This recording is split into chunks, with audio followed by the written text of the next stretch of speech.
오프닝 잔잔한 피아노 음악. 나레이션 박순희. 안녕하세요. 저는 인천에 사는 74세 박순희예요. 30년간 가사도우미로 일하며 아들 하나를 키웠죠. 그런데 더는 참을 수 없어서 선택했어요. 제 집을 팔기로요. 일막. 가족을 위해 존재했던 나. 나레이션 박순희. 매일 아침 6시. 눈을 뜨면 가장 먼저 하는 일은 손녀 민지의 도시락을 싸는 거였어요. 김밥 한 줄, 계란말이, 방울토마토. 민지가 좋아하는 것들이죠. 박순희 혼잣말. 오늘은 소시지도 넣어줘야지. 나레이션. 그리고 거실 청소, 화장실 청소, 빨래. 아들 내외가 출근하기 전에 모든 걸 끝내야 했어요. 8시가 되면 며느리 지영이가 내려와요. 며느리 지영 차가운 목소리. 어머니, 청소 다 됐어요? 저녁은 6시에 준비해주세요. 그리고 빨래는 우리 거랑 따로 해주세요. 섞이면 안 돼요. 박순희. 그래, 알았어. 나레이션. 대답은 했지만 가슴 한구석이 답답했어요. 하지만 참았죠. 손녀 민지가 학교 가기 전에 제게 안겨서 말할 때면 손녀 민지 밝은 목소리. 할머니, 도시락 고마워요. 오늘도 맛있을 것 같아요. 나레이션. 그 한마디에 모든 게 보상받는 기분이었어요. 이 아이를 위해서라도 버텨야지. 그렇게 스스로를 다독였죠. 나레이션 톤 변화 점점 슬프고 체념 섞인 감정. 하지만 시간이 지날수록 며느리의 말투는 점점 차가워졌어요. 아들도 저를 보는 눈빛이 달라졌고요. 이마. 엄마도 아플 수 있는데. 나레이션. 작년 가을이었어요. 허리가 너무 아파서 병원에 갔죠. 의사 선생님이 말씀하셨어요. 의사 침착한 목소리. 어르신, 척추관 협착증이 심하십니다. 수술이 필요해요. 빨리 하실수록 좋습니다. 박순희 떨리는 목소리. 수술요? 그럼 입원을 해야 하나요? 의사. 네, 최소 일주일은 입원하셔야 합니다. 나레이션. 집에 돌아와서 아들과 며느리에게 말했어요. 박순희, 저 다음 주에 수술 받기로 했어. 일주일 정도 병원에 있어야 할 것 같아. 아들 재훈 당황한 목소리. 엄마, 갑자기요? 저희 다음 주에 회사 워크숍 있는데. 며느리 지영 짜증 섞인 목소리. 어머니, 다른 날로 옮길 수 없어요? 민지 학원 픽업도 있고 제가 회의도 있는데. 박순희 작아지는 목소리. 아니, 괜찮아. 내가 알아서 할게. 나레이션. 결국 혼자 병원에 갔어요. 수술 당일 아침 간호사님이 물으셨죠.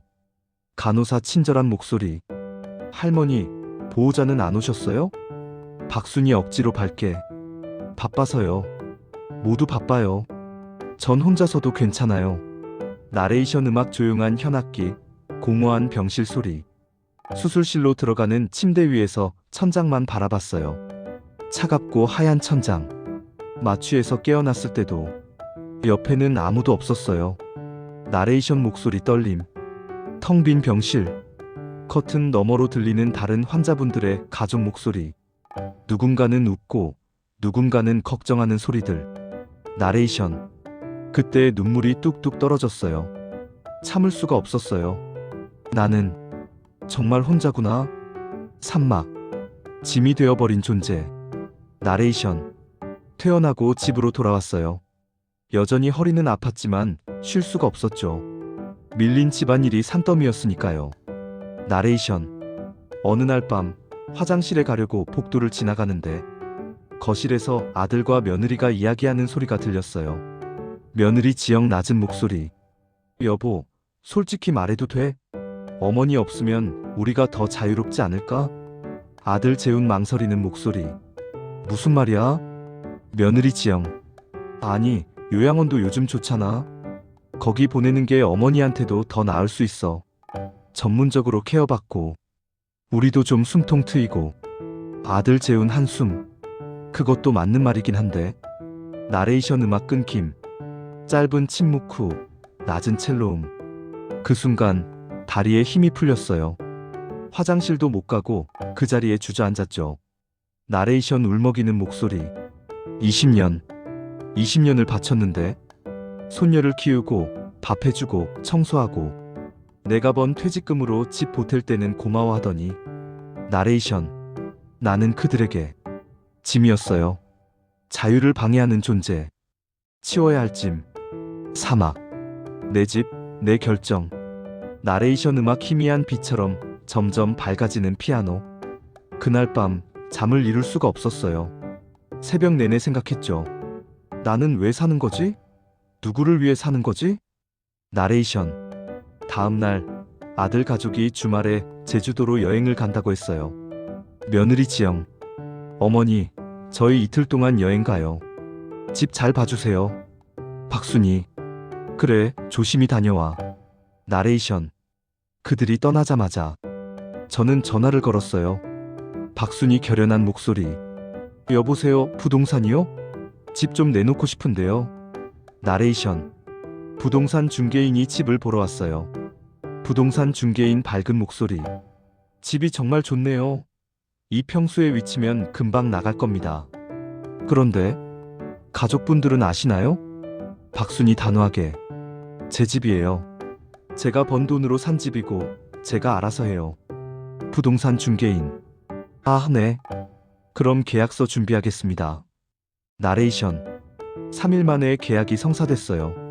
매수자는 현금으로 바로 치르겠다고 했죠. 저는 이삿짐 센터에 전화했어요. 박순이. 제 집만 빼주세요. 다른 건 두고 갈 거예요. 나레이션. 제 옷까지, 사진 몇 장, 그리고 30년간 모아둔 통장들. 그게 제 전부였어요. 오마. 이제는 나를 위해. 나레이션 음악 긴장감 있는 처음. 일요일 저녁 아들 가족이 여행에서 돌아왔어요. 현관문을 열자마자 멈칫했죠. 아들 재훈 놀란 목소리. 엄마, 이 박스들이 뭐예요? 박순이 차분하게. 이사 가려고 짐 쌌지. 며느리 지영 당황. 네? 어머니, 무슨 말씀이세요? 박순이. 내가 이 집 팔았어. 아들 재훈 소리 지름. 뭐라고요? 엄마, 제정신이세요? 우리 집을 왜 팔아요? 박순이 단호하게. 제 집이야. 제 집. 너희 집이 아니라. 며느리 지영 떨리는 목소리. 어머니, 저희한테 한마디도 없이 어떻게 이러실 수가. 박순이 목소리 높여. 너희는 나한테 한마디 했어? 요양원 보낸다고 상의했어? 나레이션 음악 후반엔 해방감 있는 스트링. 침묵이 흘렀어요. 아들과 며느리는 아무 말도 못했죠. 박순이 침착하게. 이 집은 내가 30년간 남의 집 청소하고 밥 해주면서 모은 돈으로 산 집이야. 내 대학 등록금 대고 결혼자금 보태주고 남은 돈으로. 그러니까 제 집이지. 아들 재훈 울먹이며. 엄마. 박순이. 이제는 나를 위해 살 거야. 74년을 남들 위해 살았어. 이제 좀 이기적으로 살아볼 거야. 나레이션. 그 말을 남기고 저는 밖으로 나왔어요. 친구 경희가 차로 데리러 왔죠. 육막. 울진행 버스. 나레이션 음악 잔잔한 피아노 파도 소리. 경희와 저는 울진으로 갔어요. 바다가 보이는 작은 집을 얻었죠. 그리고 강아지 한 마리를 입양했어요. 이름은 아리. 친구 경희의 따뜻한 목소리. 순이야, 여기 공기 좋다. 우리 여기서 편하게 살자. 박순이 웃으며. 그래, 이제 우리끼리 살자. 아리도 있고. 나레이션. 창밖으로 푸른 바다가 보여요. 파도 소리가 들리고 갈매기가 날아다니죠. 아리는 제 발치에서 자고 있고요. 나레이션 감정 가득한 목소리. 74년을 살고 나서야 깨달았어요. 내가 나를 사랑하지 않으면 아무도 나를 사랑하지 않는다는 걸. 이제야 진짜 내 인생을 살아가는구나. 나레이션. 가끔 민지가 보고 싶기도 해요. 하지만 괜찮아요. 이제 제 인생이니까. 제가 선택한 길이니까. 엔딩 나레이션 음악 부드럽게 페이드 아웃. 나레이션 박순이. 가족을 위해 살아온 세월이었어요. 하지만 이제는 나를 위해 살아볼래요. 인생은 짧고 나를 사랑해줄 시간은 더 짧으니까요. 나레이션. 당신도 당신 자신을 위해 살아보세요. 누구도 당신의 인생을 대신 살아주지 않으니까요. 박순이 마지막 대사, 미소 띤 목소리. 안녕히 계세요. 저는 행복하게 살아볼게요. END. BGM 잔잔한 피아노와 파도 소리가 천천히 사라짐.